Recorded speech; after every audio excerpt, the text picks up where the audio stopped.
6 en punto de la tarde, las 5 si nos escuchan desde Canarias. Y momento, espacio ya para el consultorio de Bolsa en Capital Radio. Tenemos ya ese cierre bursátil de la sesión en el viejo continente, con los principales índices europeos que han despedido la sesión mayoritariamente con suaves avances. El IBEX 35 también consigue aguantar la cota de los 20.000 puntos, pero acaba prácticamente plano. Consultorio de Bolsa, como decimos, con Jorge Del Canto, asesor financiero de delcanto.es, y momento para resolver las dudas de inversión de los oyentes, a los que recordamos que tienen varias vías para hacerlo. Por un lado, nuestro canal de YouTube en Capital Radio, y si lo prefieren también pueden hacerlo a través de nuestro teléfono de WhatsApp, el 687050600, donde también estaremos encantados de escuchar sus notas de voz. También les dejamos un correo electrónico en oyentes@capitalradio.es. Ahora sí, muy buenas tardes, Jorge Del Canto, ¿qué tal? ¿Cómo estás? Muy bien, encantado de verte de nuevo por aquí. Bueno, el placer es nuestro. Imagino que ya reincorporado también de esas vacaciones. ¿Has descansado un poco? Bueno, las vacaciones en mi profesión son de aquella manera. Viajamos alguna vez, pero vacaciones, lo que se dice vacaciones, de sábado y de domingo son la mayoría de ellas. Bueno, pero al menos, como quien dice, alguno ha podido tomar un poquito el sol, Sí, darse un bañito en la sí, piscina y en la playa, y eso también se agradece. Bueno, claro que sí. Jorge, comenzamos consultorio con un Ujú. contexto de mercado que agosto parece que se ha mostrado bastante más tranquilo de lo que esperábamos. Eduardo Bolinches decía ayer también que septiembre, atención, porque suele ser mes trampa. ¿Qué nos espera en el mercado? Bueno, dice la estadística que lo más probable es que las cosas se mantengan como están, que si tenemos una inercia que esa continúe. Y desde luego lo que tenemos en los mercados financieros de renta variable a nivel global, hay muy poquitas excepciones y desde luego en todos los mercados que seguimos más de cerca, los de los mercados desarrollados, vemos una tendencia alcista generalizada que no se ha visto amenazada en ningún momento, ni siquiera en algún episodio que hemos tenido de alguna volatilidad, ni siquiera Trump con sus idas y venidas ha sido capaz de doblegarla, ni siquiera el precio del petróleo cuando se disparó hace unos meses.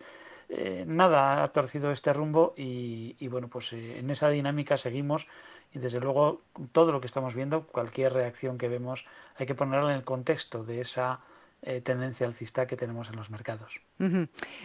Son varias situaciones las que tenemos ahora mismo. Hemos conocido el dato del PCE dentro de esos factores, ¿no? Quiero decir, que afectan al mercado. Tenemos ese dato del PCE en Estados Unidos en el 3,7% interanual, que parece que por este lado, ese indicador favorito de la Reserva Federal, pues no ha dado muchas sorpresas. Tal vez lo más destacado, ¿no?, sea ese avance intermensual que hemos visto del 0,2%, un poco por encima de lo esperado, pero que es a lo que tenemos que prestar especial atención en las próximas sesiones, Jorge, porque tenemos ahí también pendiente el discurso de Kevin Walsh, el presidente de la Reserva Federal, a finales de esta misma semana en Jackson Hole, a la deuda, al petróleo, a Irán. Yo creo que sin duda alguna lo que tenemos que estar mirando con mucha atención es a la deuda, a los intereses de la deuda, especialmente en Estados Unidos, pero que también, ojo, hay cierto contagio hacia los tipos de interés en Europa, hacia las tasas de retorno de los bonos en circulación. Estamos hablando, ¿no? Hemos visto cómo en Estados Unidos se mantienen disparados, muy elevados, ¿no? Tenemos el bono a 10 años con una rentabilidad del 4,66. Lo hemos visto en un momento dado con el 4,75, pero ni siquiera el anuncio por parte del Tesoro de los Estados Unidos anunciando que dobla su programa de recompra de deuda precisamente para sujetar los precios, pues bueno, como suelen ser esas medidas, tienen un corto recorrido, sujetan el precio durante poco tiempo, pero en este caso además ha sido efímero. O sea, no se está teniendo en cuenta nada. Y además es una situación extraña porque a pesar de que los break-even de inflación o la inflación, la expectativa de inflación, pues fíjate cómo ha caído desde en los últimos meses, ¿no? Que la teníamos con expectativas en el mes de mayo sobre el 2,70 y ahora la tenemos en el 2,31, la expectativa de inflación a 5 años, dentro de 5 años, pues estamos viendo como la exigencia de rentabilidad sigue siendo muy elevada. Es decir, hay bastante desconfianza en cuanto al déficit fiscal por parte de los Estados Unidos y a que las cuentas le salgan a Donald Trump y que esto puede acabar afectando al crecimiento. Porque por un lado tenemos a la Reserva Federal con cierta presión para que suba tipos de interés, pero también tenemos a las tasas de empleo en Estados Unidos y el consumo interno en Estados Unidos, sobre todo con estos cambios en política arancelaria, que están indicando que mejor si hay una baja de tipos de interés. En pocas palabras, lo tiene muy difícil el presidente de la Reserva Federal, pero yo creo que es el bono la principal preocupación. Y si digo que hay que vigilarlo, es porque, cuidado, con los bonos al 2 y pico, al 3% que teníamos hace un año, no hay competencia para la renta variable. Pero con bonos al 4,70, la competencia de captación de ahorro por parte de los bonos frente a la renta variable empieza a ser notable, y eso puede acabar generando un cambio de flujos y una salida de los mercados bursátiles para refugiarse en los de renta fija. Entonces, desde luego, nosotros ahora mismo lo que estamos es pendientes de la renta variable y ya tenemos las primeras consultas de los oyentes también a través de nuestro chat de YouTube. Nos están preguntando mucho hoy por Iberdrola. ¿Sería buen momento para comprar? Nos pregunta en concreto Nuria. Bueno, pues vamos a verlo. Bueno, desde luego es un momento interesante, ¿no? Y yo no lo descartaría. Digo que es un momento interesante porque respecto a la directriz acelerada que tenemos desde el mes de septiembre del año pasado, se estaría apoyando en esa zona precisamente, ¿no? Es una zona de soporte interesante, fue resistencia durante unos meses a lo largo del año 2000, de principios del año 2026, este año, y ahora mismo es una zona de soporte. Se podría comprar, yo estaría más tranquilo si viésemos cambios por encima de 20,30, pero si hay cierta prisa por hacerlo, lo que sí está claro es que habría que respetar el nivel de los 19,90 como nivel de máxima caída para mantener la operación. Si viésemos cambios por debajo de ese nivel, habría que cerrar las posiciones abiertas. Con lo cual, es buen momento porque si sale bien, el riesgo que estamos corriendo es pequeño, estaríamos comprando en niveles de 20,30, 20,35, con un stock que podríamos estar colocando a un 4 o un 5% de distancia, y el premio puede ser bastante generoso si salen bien las cosas y efectivamente el soporte se confirma y funciona. Es para estar muy pendiente, y si es interesante la operación, sí ceñimos el stop. Pues ese es el análisis para Iberdrola. Vamos a dar el salto. Ahora vamos a atender alguna de las consultas de nuestros oyentes que nos han dejado en el correo electrónico de Capital Radio, oyentes@capitalradio.es. En concreto, Gema nos pregunta, dice: muy buenas tardes, agradecería la opinión del analista para una entrada en Deutz, ticker DEZ, y en JCDecaux, el ticker DEC. Vale. Pues, hombre, en el primer caso para Deutsche, la alemana Deutsche, yo creo que se ha escapado el precio, ¿no? No es buen momento para entrar por varios motivos.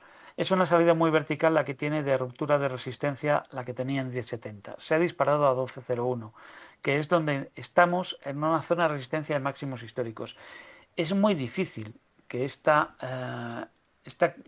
salida tan fuerte tenga continuidad y consiga sobrepasar la barrera, la resistencia que tenemos en 12,30 sin algún tipo de reacción posterior, con lo cual ahora mismo estaríamos en el caso opuesto a lo que veíamos antes con Iberdrola. Aquí tendríamos más a perder de lo que tenemos a ganar, porque si compramos a este nivel de precios, 12, aunque después se venga atrás, no tendríamos ninguna referencia de soporte interesante hasta los 10,5. Es decir, tendríamos que aguantar una caída hasta 10,5, por debajo de 10,5, para dar por fracasado el intento, con lo cual es complicado. Yo creo que es mejor esperar una de estas dos cosas: o bien un retroceso de nuevo a la zona de 10,77, que no hay que descartarlo en absoluto, o bien que se forme alguna fase lateral en algún momento dado, en las próximas semanas, una fase lateral que nos permita ceñir el stop. Por un lado, darnos una referencia de resistencia por la parte de arriba, que si supera compramos, y que además nos esté señalizando, dejando una referencia de stop en el soporte que esté más próximo de lo que ahora está en 10,50. Fenomenal. Y Y ahora vamos con la segunda cuestión, que era por JCDecaux. que el ticker era de... El ticker era DEC, de casa. Vamos a ver. Vale, la de París. Bueno, esta puede estar bien. Claro, aquí a la cuestión de queremos hacer una entrada, habría que añadir otra que recomiendo que hagan los oyentes. Si es con fin de especular, con el precio de las acciones, es decir, esperar una salida y deshacerse rápidamente de la acción, o si es con la idea de incorporarla a cartera. Si es con la idea de incorporar la cartera, pues cualquier precio es bueno y este sería bastante interesante. Pero es especialmente interesante si queremos especular, porque precisamente aquí tenemos una fase lateral que nos permitiría pues ajustar bastante el nivel de entrada y también el nivel de stop.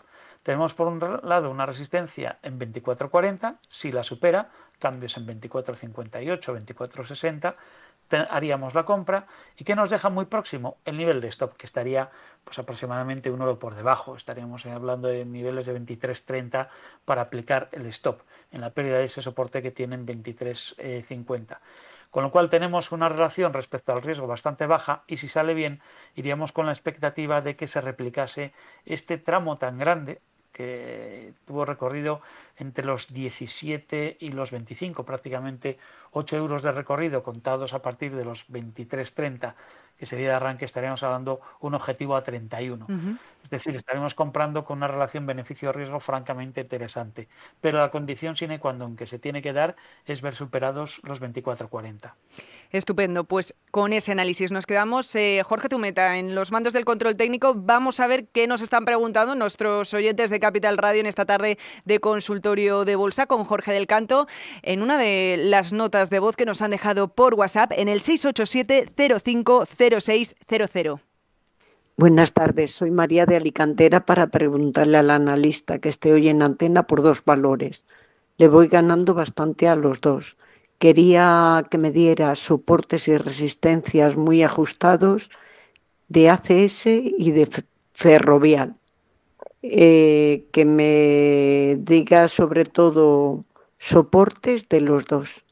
Muchas gracias y enhorabuena por el programa y por ayudarnos. Gracias. Pues muchísimas gracias por esa consulta y sobre todo por escucharnos y qué suerte que las tenga en ganancias. Vamos a ver, ¿por cuál empezamos, Jorge? ¿Por ACS?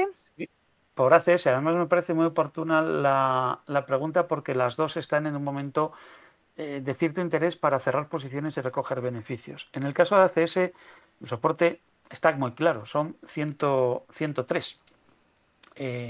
Si se pierden los 103 habría que cerrar la posición, ¿no? Este doble soporte que vimos que se apoyó el 29 de julio y lo hemos visto repetir en las tres últimas sesiones, en las tres últimas jornadas, ahora en este mes de agosto.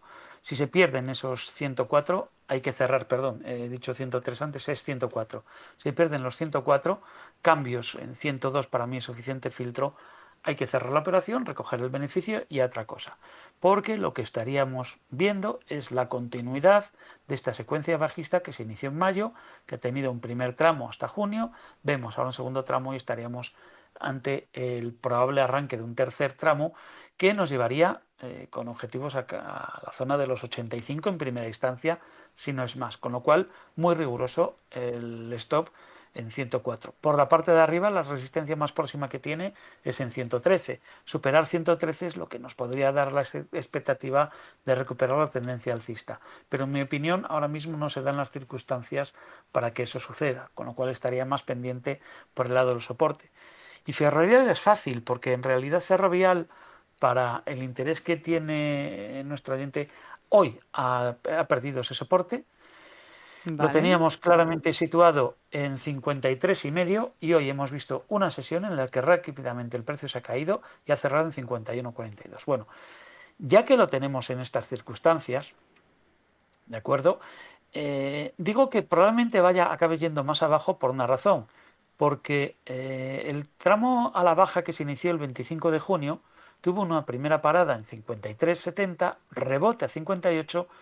Y de nuevo en esta sesión con hoy hemos visto perdido ese soporte de 53,80, con lo cual el objetivo es replicar la dimensión de este tramo, que si lo medimos son de 62 a 54, números redondos, 8 euros, nos estaría dando objetivo a 50, con lo cual es fácil que veamos también perdido el nivel de los 51,30. Si se pierden los 51,30 habría que cerrar posiciones y hacer caja.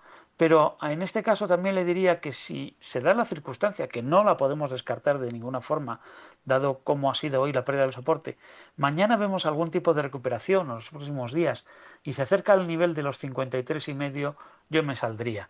Porque en realidad lo que tenemos desde el 25 de junio es una secuencia de máximos descendentes. Es una fase de reacción a la baja. Es una tendencia bajista, aunque sea de poco calado o que sea de corto plazo. Pero es una tendencia bajista y estamos manteniendo una posición comprada en una tendencia bajista. Con lo cual, la recuperación a 53,40 también, en este caso, a mí me invitaría a cerrar posiciones. Pues ese es el análisis que tenemos para ACS y Ferrovial.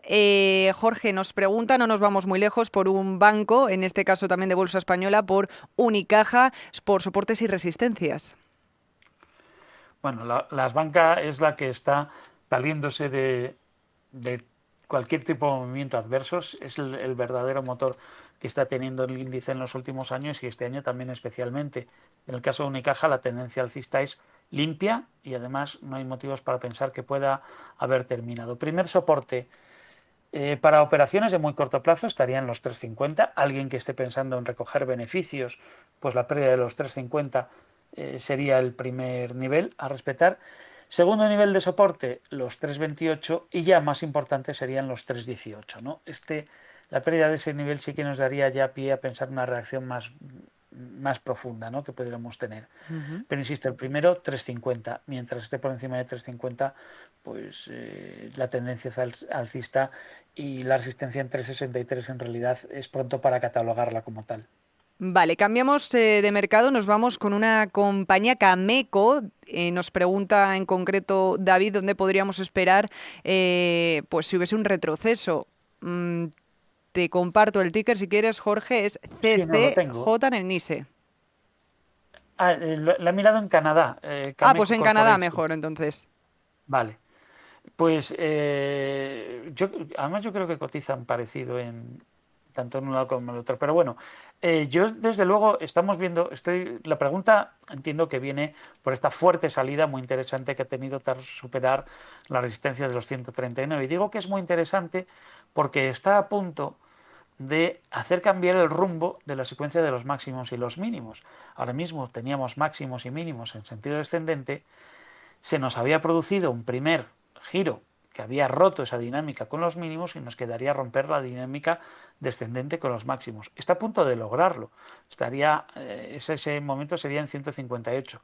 Por lo tanto, sí que tiene cierto interés buscar la compra en esta compañía y pensar en un retroceso no sería descabellado pensar de ningún modo en que puede retroceder a la zona de los 140, entre 142 y 137 en esos niveles, y yo ahí los vería adecuado para intentar comprar. No sería descabellado porque la salida ha sido muy vertical, los movimientos verticales sabemos que son insostenibles en el tiempo, con lo cual puede venir perfectamente esa reacción, y comprar en esos niveles próximos a 140 nos dejaría muy cerca el soporte de los 130, que es el nivel de referencia que se debe mantener para poder mantener posiciones alcistas que tomemos en este momento.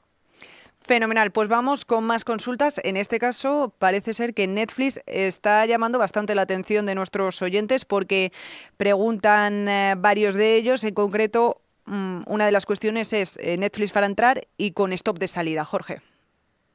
Bueno, pues Netflix para entrar, el momento era cuando ha superado los 78, está en 81, vale, nos puede valer como nivel de entrada el actual, lo último que ha hecho es subir, pero cuidado, todavía tiene que cambiarla bastante el recorrido para pensar en que este movimiento tenga continuidad alcista.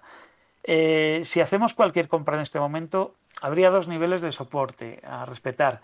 El que yo aplicaría, sin lugar a dudas, con compras realizadas en este momento, estaría en la pérdida de los 78. Pero si se quiere ser más purista, el nivel que se debe respetar sí o sí para cualquier posición tomada en Netflix serían los 72. Si vemos que se pierden los 72, mejor buscar otra compañía y Netflix dejarla para verla en la televisión. Fenomenal, pues vamos a volvernos a la bolsa española porque nos preguntan en este caso por IAG. ¿Cómo la ve en concreto? Preguntan si volvemos a máximos. A ver, un segundo. Vamos a ver. La voy a buscar ¿Por qué crees que me salen Sí que es todas cierto menos? que IAG lleva varios días impulsando las ganancias en el IBEX. Sí, vamos a ver. Vamos a mirar su aspecto. Y aquí la tengo. Vale. Bueno, pues para comprar nos preguntan. Pues entiendo que sí, porque simplemente pregunta valoración y si puede volver a máximos. Sí, claro que sí. Y no solo volver al máximo, sino superarlos. Lo último que vimos en el caso de IAG es tras superar los máximos anteriores, los máximos históricos, y alcanzar los 5,70, una reacción a la baja. Esa reacción se ha apoyado en el 38,2% del tramo que discurrió entre el 23 de marzo y el 25 de junio. Y desde aquí nos forma una fase lateral. Si supera los 5,26, no solo es fácil que volvamos a ver esos máximos, sino que es fácil que los veamos superados. Es decir, comprar si se superan los 5,26 sería una excelente idea. Mantenernos incluso si se tienen acciones en este momento también es una buena idea con la expectativa de que pueda romper. Porque es más, debo decir lo siguiente, si se superan los 5,26, es muy probable que también saquemos superando los 5,70 y que veamos continuidad y que no tengamos una parada hasta el entorno de los 6,30, 6,35 como siguiente cota a vigilar, ¿no? Con lo cual sí que me parece muy interesante estar pendiente de lo que haga IAG en las próximas jornadas. Fenomenal, pues ese es el análisis para IAG. Vamos a movernos ahora también al otro lado del Atlántico porque nos están preguntando por Ast Space Mobile. ¿Cómo la ve? ¿Cómo es el ticker? El ticker ¿Lo es sabes? ASTS. La tenemos hoy con retrocesos en el Nasdaq superiores al 3%. Ajá. Bueno, la situación es delicada, desde luego no es para comprar. Es más, si se tienen, yo sería partidario de venderlas, ¿no? Porque lo que estamos viendo tras ese intento o ese doble techo que podría llamar de alguno, en realidad es dos máximos que no se consiguen consolidar y viene una reacción a la baja. Vale, hasta que el precio se quedó en 63,5, pues bueno, entraba dentro de lo razonable porque ya habíamos visto que había sido soporte en otras ocasiones, ¿no? Pero en este caso también lo fue, rebota, pero después lo hemos perdido. Es decir, tenemos como reparto estadístico más probable el que haya más continuidad a la baja. Pero es que además, si hubiéramos comprado recientemente en esta salida de días atrás, la superación de esa especie de fase lateral, el retroceso que lleva ahora nos lleva a catalogar esto, siendo optimistas, como fase lateral. Desde luego no es un movimiento de continuidad al alza. Y en esas circunstancias, estar en una fase lateral comprado cuando el reparto de probabilidades apunta más hacia continuidad a la baja, yo creo que es mejor cerrar la posición y olvidarnos, si se tiene. Y si no se tiene, pues no es momento de mirarla. Ujú. Vamos a mirar también a las acciones de Meta porque hoy ha llegado a un acuerdo de casi 17.000 millones de dólares para que bueno, pues Mark Zuckerberg no tenga que llegar a declarar en ese juicio contra una treintena de estados por el carácter adictivo de sus redes sociales para menores. Hemos visto que con la noticia sus títulos han impulsado en bolsa, pero en lo que llevamos de ejercicio están en terreno negativo. Además, ahora tendrá que anotarse unos 10.000 millones en las cuentas para el tercer trimestre. ¿Qué esperar para Meta en bolsa? Pues desde luego llevamos, después de esa reacción que se inició ya el año pasado a la baja, esa cadencia en la que vamos viendo máximos cada vez más bajos y los mínimos es verdad que se sujetan, pero con propensión, cierta propensión a ir cada vez también más abajo, pues como poco, siendo muy optimistas, estamos ante una fase lateral, cuando no a una posible continuidad a la baja, ¿no? Que tendría como siguiente nivel de referencia los 480. El tirón de estos 2 días, pues en realidad no ha hecho nada, ¿no? Ni siquiera está por encima de los 611, que es los que nos podría dar cierta esperanza de que al superarlos pudiera volver a la zona alta del canal lateral en los 680. Pero fíjate de lo que hablamos, comprar en ese momento por superación de 611 con un recorrido hacia 680 o 685 y un nivel de stop que como muy cerca lo tendremos que llevar a 560, no nos deja una relación beneficio-riesgo ni siquiera interesante. En definitiva, normalmente cuando especulas en fases laterales, lo que pierdes es más que dinero, que también lo acabas perdiendo muchas veces, es muchísimo tiempo. Pues prudencia para esas acciones de Meta. Vamos a atender a la cuestión que nos ha dejado César de A Coruña, nuestro correo de oyentes @capitalradio.es, en el que, bueno, pues quiere conocer la opinión de Jorge del Canto sobre dos valores. Dice que está invertido en Frontline, nos da el ticker, es FRO, en el mercado de Noruega, con ganancias del 7% a día de hoy, pero dice que no le ha gustado mucho la corrección y la pérdida que ha tenido. A ver qué opina usted, si es un mantener o un vender, y como diría, a otra cosa. Y por otro lado, también nos pregunta por Sony en el NISE. Vale, Frontline dice que la tiene comprada en Noruega. Sí, y con ganancias de un 7%. Vale, lo digo porque me sale la cotización en el Nasdaq, pero no tengo la Noruega. Entonces yo no sé si... A ver. El ticker es FRO. Sí, pero por ese ticket se me va a la del NYSE y no a la de Noruega. Bueno, la comento por la del NYSE. Vamos a Nos ver si dice le que las sirve. tiene, ¿verdad? Sí, que las tiene compradas con ganancias. Bien, pues me alegro por él y de momento que se mantenga, que no se asuste por la caída de estos días porque tenemos una secuencia alcista, que seguro que si la vemos cotizar en Noruega la vemos exactamente igual, ¿no? Porque aquí lo único que podemos esperar entre la cotización en Estados Unidos y la de otro país es un mero arbitraje de divisa. Entonces, recomendación, que se coja el mínimo del 11 de marzo, lo una con el del 30 de junio y mientras el precio esté por encima de esa proyección que se mantenga. Incluso si le parece que está muy lejos, que se coja la secuencia de mínimos de junio con el del 9 de julio y uno reciente que ha habido el 13 de agosto y mientras se mantenga por encima de esa proyección que mantenga las acciones porque la secuencia es alcista y además viene de renovar un nuevo máximo ascendente que es una señal de continuidad más que de cambio de tendencia. Es decir, puede mantener. Nos quedan 30 segundos, Jorge. Yo estoy por pedirle a César que nos escuche mañana o el viernes, si quiere, que además volveremos a contar con usted para hacerle ese análisis sobre Sony. Nosotros vamos a estar todas las tardes ya puntuales en nuestra cita con las bolsas y con el consultorio de bolsa de nuestros oyentes todas las tardes a partir de las 6. Así que la guardamos, si le parece. Perfecto. Jorge del Canto, asesor financiero de delcanto.es, muchísimas gracias por habernos acompañado una vez más en Capital Radio. Hasta una próxima. Ha sido un placer.